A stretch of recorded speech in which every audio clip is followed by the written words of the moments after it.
Today on Locked On Rockies, so close, yet so far, the usual story of the 2025 Colorado Rockies.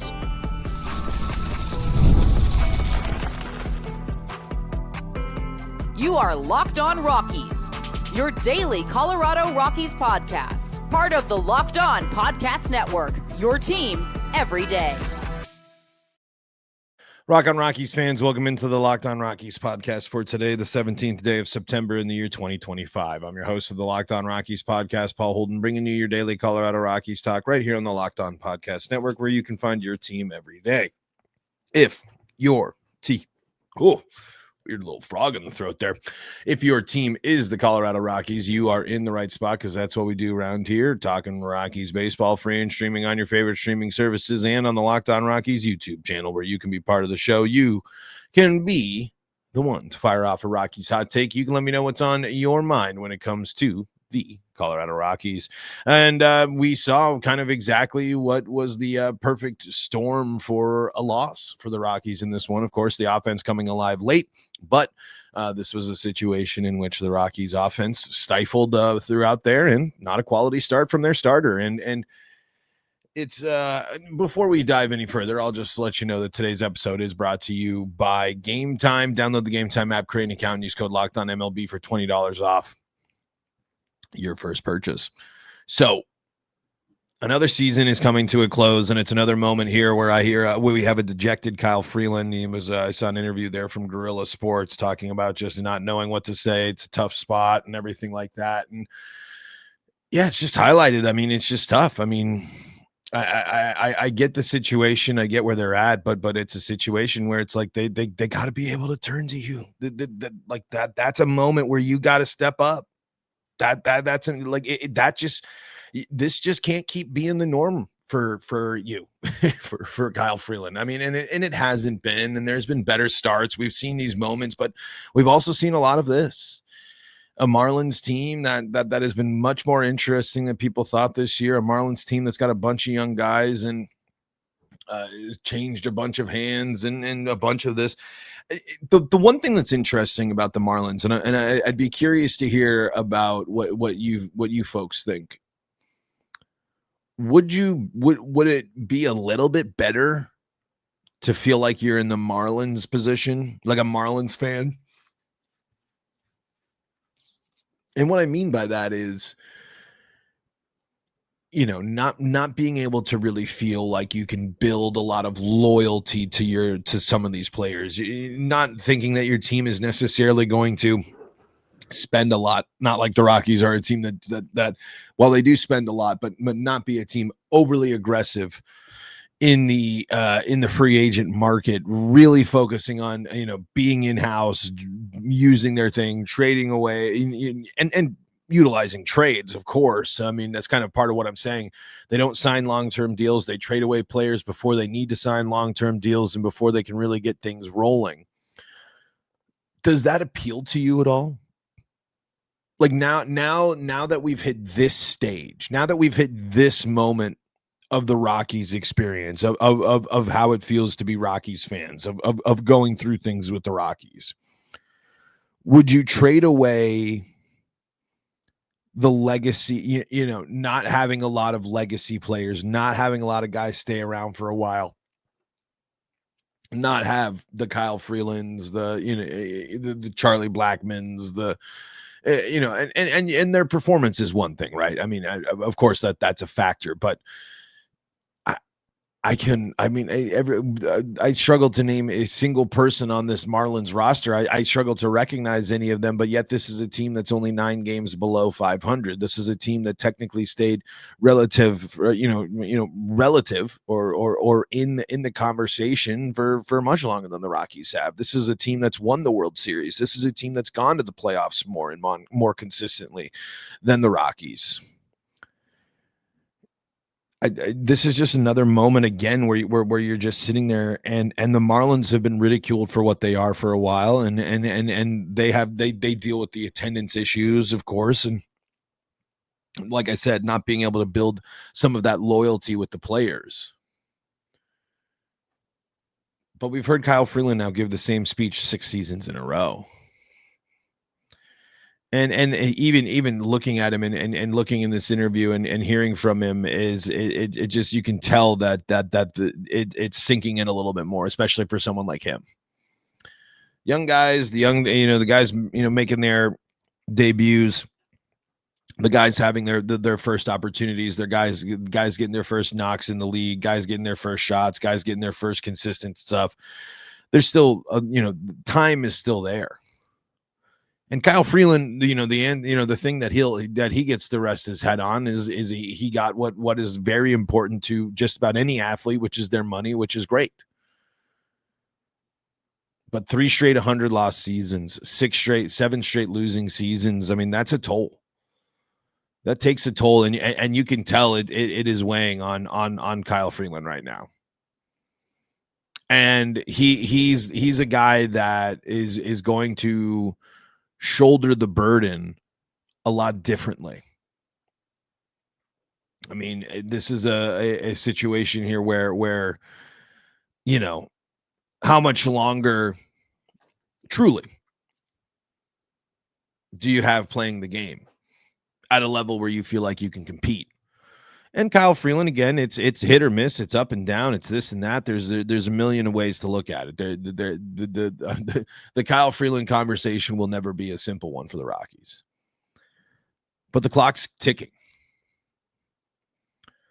And with how many players have already moved on and how many players are not there, it does say, how do you respond to this? How do you reward the loyalty of the players that have been sticking through, that have stuck with you, that have stayed, that signed the long-term extensions, that haven't made us think about things?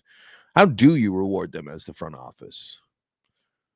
What do you do as the front office? And is the reward, I don't think Ryan McMahon is feeling bad about not being here right now. I don't think anybody that's been traded away from the Rockies is really bummed about moving on from this experience. But Kyle Freeland has to be, he's kind of the poster child now, and has been throughout this season, I would say. The guy that's been here the while, the vet that most people know. So what are you going to do about, how are you going to help him not only succeed, but are you going to do anything to build around him to change what the vast majority of now Kyle Freeland's career has been? Because the beginning has been washed away. The success of the early days of Kyle Freeland's career and the early stages of his career are long gone. And it's not just the front office, it's Kyle too. Oh, so coming last, new velocity. It just had the things haven't been panning out for Kyle overall. I mean, when you're taking a look at it here, and when you look at the baseball reference here, still a positive WAR player, still contributing to a career of 18.9, still someone that can be solid for you, can contribute.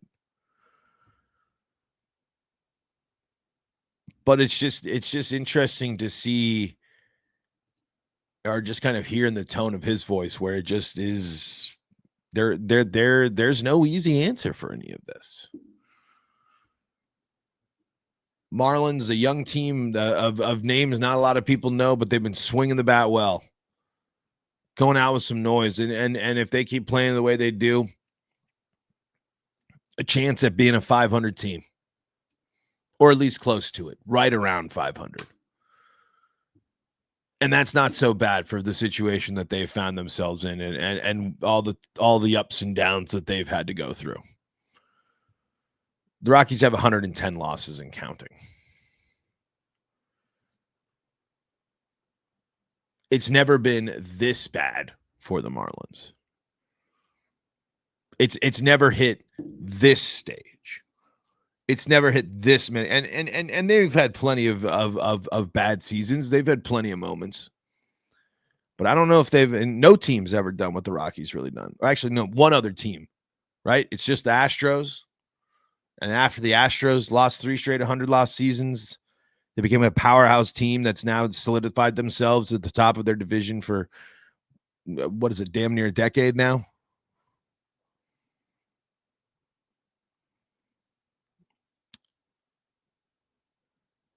Are the Rockies taking notes? And again, what do we want them to take a bunch of notes from the Marlins? I don't know. But at this point, it's what is the answer? Is there a solution? We'll have to see. We'll have to see what changes for the Rockies here as this season comes to a close. Got a little, I don't know. I kind of went on some different tangents there and some different philosophies, I suppose. But let's maybe got a little too many loose ends there. But let's stop talking big picture. Let's stop getting off the soapbox there, and let's take a look at what happened in the game yesterday.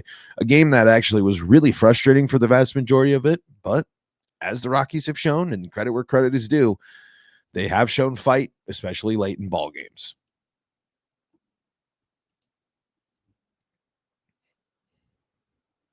Before we do that, though, I got to tell you about the folks that help make this show possible, and that includes PrizePicks. This episode is brought to you by PrizePicks, the daily fantasy app where making the right call can actually pay off. You and I make decisions every day, but on PrizePicks, being right means cashing in. With football back, PrizePicks is the simplest and fastest way to get in on the action. Just pick more or less on 2 to 6 player projections, and you can turn your takes into real prizes, all in less than 60 seconds. It's quick, easy, and it'll become your favorite way to follow along with football. You can check the projections like Josh Allen more or less on 270 passing yards, Saquon Barkley for more or less than one rushing touchdown, or maybe back to Broncos. Going to be a tough little week for the Broncos here going against the Chargers, especially after that heartbreak there in Indianapolis. This week's max discounts include Patrick Mahomes for 0.5 passing yards, so don't miss out on that. Download the PrizePicks app today and use code LOCKEDONMLB to get $50 in lineups after you play your first $5 lineup. That's code LOCKEDONMLB for $50 in lineups after your first $5 play. PrizePicks, it's good to be right.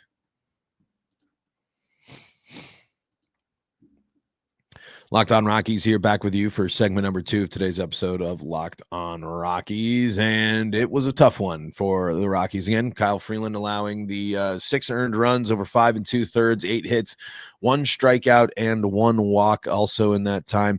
Not allowing any home runs. So just kind of a bunch of hits there with the Marlins being able to just swing the bat well. They get 10 hits in the ball game there.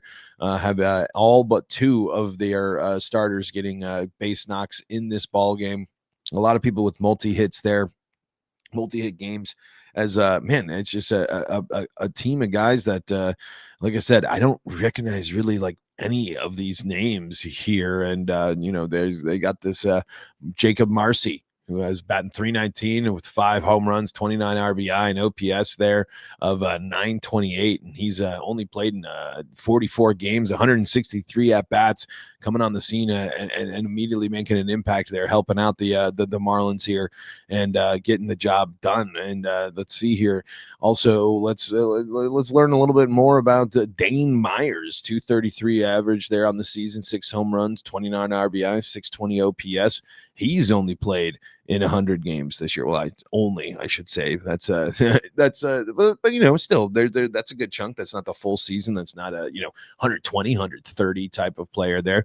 A lot of these names, but the Rockies with some of these guys getting there, and it's this Marlins team just seems to again have just kind of raised some eyebrows of staying relevant there, but jumping out there to a 3-run lead in the 3rd, doubling that lead into the 6th, and then the Rockies late in the ball game, picking up 3 in the bottom of the 8th, and then picking up 2 in the bottom of the 9th. Of course, there was that lengthy rain delay, which looked like it might have helped the Rockies there, as they were the ones to bounce back, come out there, and the ones with some offense to go on, as the Marlins were held scoreless after the delay. But a couple of good signs here for the Rockies. Mickey Moniak hits another huge home run, has another multi-hit game here, and talks after the game, feels comfortable in Denver. Warren Schaefer, both of these interviews I saw again on Guerrilla Sports there, highlighting the fact that this could be an agreement that continues. This could be a partnership that both sides are going to be interested in. Again, there's still areas to improve on there for Mickey Moniak, but on the offensive side, 270 average with an OBP of 307, slugging 515, a base stealing threat, a power threat, 22 home runs now, hitting home runs. He's now hitting home runs in back-to-back ball games, including the multi-home run game there against the Padres. He's now hit in 4 out of his last 5 ball games here as well. 2 out of those, actually 3 out of those 5 games are multi-hit games for Mickey Moniak, as he wants to continue sprinting towards the finish line and get himself that contract. But again, the thing has to be here with the Rockies. It just, you can't overcommit. You can't overcommit and overpay to someone that again, yes, great baseline here and a great finish and some great moments. But again, overall, look at the big picture. Look at everything that's going to happen and look at everything that you got to figure out there. But all signs. I mean, when you got the manager praising him, when you got him talking about how he loves being here, when you got that stuff, it would be shocking to me if the Rockies don't figure out a way to get a deal done with Mickey Moniak. But it's about finding the right deal. It's about finding the right money. It's about finding the right level of commitment too, especially when you're as we talked about before. What does that look like when it comes to the trade deadline? Mickey Moniak will be an interesting piece if it comes with team control. If he continues to grow and to expand into a player that maybe the Rockies need to flip at the deadline next year to right the ship or continue to rebuild. Who knows where they might be? Who knows what the Rockies look like and where they'll be at the trade deadline next year. That's a long ways away. But after seeing some of those comments, after continuing to see Moniak swinging the bat here, trying finishing out strong and wanting to finish out strong over these the last couple of weeks here of the season, would be shocked if these guys don't get a deal done with Moniak there. Kyle Karros picks up a couple of base knocks as well. Brenton Doyle gets a hit and another amazing catch for him. Again, he probably won't win the Gold Glove here for the overall season, but we are seeing the confidence return and we're seeing the defensive impacts of Brenton Doyle as his season has gotten better in the second half. Still some rough spots there, still far from perfect, but when Brenton Doyle's taking home runs back, when Brenton Doyle is just the beast in center field that he is, it's a total difference maker for the Colorado Rockies. He does remind you when he makes plays like that, just how good he is and just how much of an impact he can have on the defensive side of the ball. He really can change things for the Rockies and put them in positions to stay in, to try to stay in games or have big moments where you can sway things like that, get that type of momentum builder as you're putting some pressure on the opposing team. Having great center field defense at Coors Field is a very, very big plus here. But next year, Brenton Doyle will be maybe the top of the list of Rockies to watch to see how he bounces back and where he goes. Same with, again, of course, Ezequiel Tovar is always at that list, especially considering the fact that another error for Tovar in this one, another situation where we're watching Tovar strike out, 256, 301, 406. I know the injuries. I'm not seeing as much of the consistency in the bounce back and the force that Tovar has been in the past. It would be good to see a couple of solid games to finish out the season underneath his belt there, just to feel a little bit better. But those two guys are going to be really, really key figures to be watching throughout the spring and going into the season next year. And how they go will be how the Rockies go and how they start the season. Kind of circling back to the Mickey Moniak thing with what type of deal or how do you agree? If Chris Bryant is even still a factor, does that relate into that? Does defense even sniff? I mean, is sniffing the field on defense still going to be an option? That might be something, just as kind of we're talking about. What I saw Patrick Lyons kind of tweet out about the roster going in, or the lineup before this game today. And it's just, what will this roster look like next year? And I think there's a lot of questions about that. But again, really great to see the Rockies here, continue to show some life late in the game. But 2 for 9 with runners in scoring position, leaving that, another 9 strikeout game, another game where you're down early. As much as it's been good to see, this was a game we've seen time and time again, especially this season. Fell behind early, bullpen comes in, keeps it and stabilizes things. Offense too little too late, can't navigate 9 strikeouts and 2 for 9 with runners in scoring position. But shout outs to the bullpen. Every single member of the bullpen coming in, doing their job here. Really clean work from them as they come in and mop up the final 3 1/3 of this, only allowing 2 hits there between Hill, Molina, and Vodnik. Molina picking up a couple of strikeouts. Nice little performance over the 2 innings there for Molina as well. Navigating that 1 hit, but just kind of looking in control, looking confident, getting the outs when needed, which is a good sign for him as he continues to try to lower that ERA a little bit as we're winding down the season and build a little momentum for him there. Another note there that 2 of the Rockies going into this ball game, the Marlins bullpen had a scoreless streak of around 19, 20 innings or something like that. Rockies get to him. Rockies get close, and man, Hunter Goodman had with the tying run at about 90 feet away, and just laces that bullet there, but it just goes right into the glove. Unfortunately, sometimes even when you hit it on the screws, it still goes to the opposition. All right, let's put a bow on this one and look ahead to tomorrow as the quest for 42 continues. One more day, possibly. Could be another as well. Rockies have now lost 3 straight, following up losing 1, 2, 3, 4, 5, 6 straight. And then before that now. So this is now the at least 4th 3-game losing streak or longer in the last stretch, basically month and a half of the season here. Not good, not pretty, and we'll see how they're looking and faring tomorrow. Before we do that, though, got to tell you about the folks that help make this show possible, and that includes Monarch Money. Most people can't name all their financial accounts or even what they're worth, whether it's 401ks, properties, or investments. And when you don't have the full picture, you can end up leaving money on the table. That's why there's Monarch Money. It's an all-in-one personal finance tool that brings your entire financial life together in one clean, easy-to-use interface on your laptop or your phone. Monarch is built for people with busy lives. If you put off organizing your finances, Monarch is for you. Monarch does the heavy lifting for you. You can link all your accounts in minutes, see clear data visuals, get smart categorizations of your spending, and finally feel in control of your money without ever touching a spreadsheet. Don't let financial opportunities slip through the cracks. Use code LOCKEDONMLB at monarchmoney.com in your browser for half off your first year. That's 50% off your first year at monarchmoney.com with code LOCKEDONMLB.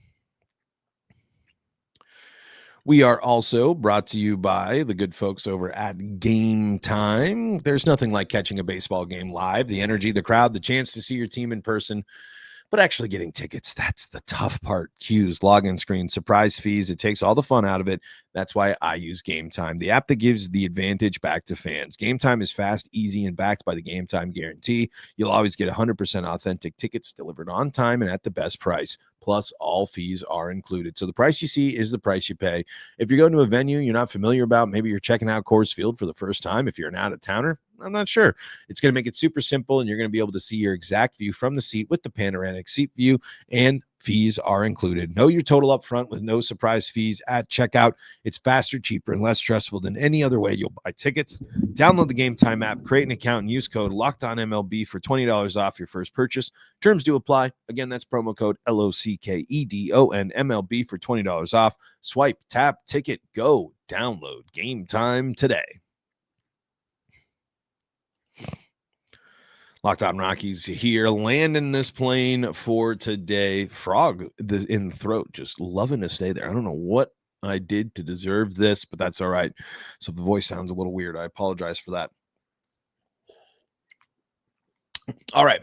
Rockies taking on Ryan Weathers tomorrow. He's 2-1 with a 2.7 ERA over 29.2 innings pitched with a 1.04 whip. 27 strikeouts that time. 8 walks, 4 home runs, and 23 hits. So another situation where they're going to be facing a starter that's going to be coming after him. Another situation where they have to be able to jump out early. They got to make the Marlins uncomfortable here early. And McCade Brown is going to be looking to get things on track here as he has been off to a bit of a rough start. 9.88 ERA in those 13.2 innings pitched. Whip of 2.12, 20 hits, 10 strikeouts, 9 walks, 3 home runs. Not really good comparison there. But again, my thing with some of these young guys, especially these young guys getting this later in the season action, I'm not going to be overly worried. I'm not going to be overly worried of what happens for McCade Brown here and going forward. This is about the Rockies offense right now. This series especially, and the series against the Angels is, how do you handle some of, a strong pitching staff and set the tone early? Not only is it frustrating to watch Kyle Freeland, allow the runs early and fall behind early, but it's frustrating to watch this team just strike out, just look outmatched. Go out there and swing it a little bit. Go out there and put the pressure on. I mean, and set the tone for the game here. This is a team the Rockies have beat in the past. This is as much as I've praised the Marlins over the past couple of days, this is still a team that's beatable. This is still a team that you almost came back on and committed a couple of errors, far from playing perfect baseball. So take advantage of your opportunities and get the job done. Folks, that's going to do it for today's episode of Locked On Rockies. Thank you so much for making us your first listen of the day. We're free and streaming on your favorite streaming services. For your second listen of the day, go check out Locked On MLB and Locked On MLB Game Night. And if you need more Colorado sports coverage, Locked On Broncos, Locked On Avalanche, Locked On Nuggets, and Locked On Buffs, free and streaming on your favorite streaming services. Until next time, I'm Paul Holden saying so long from the Locked On Rockies podcast.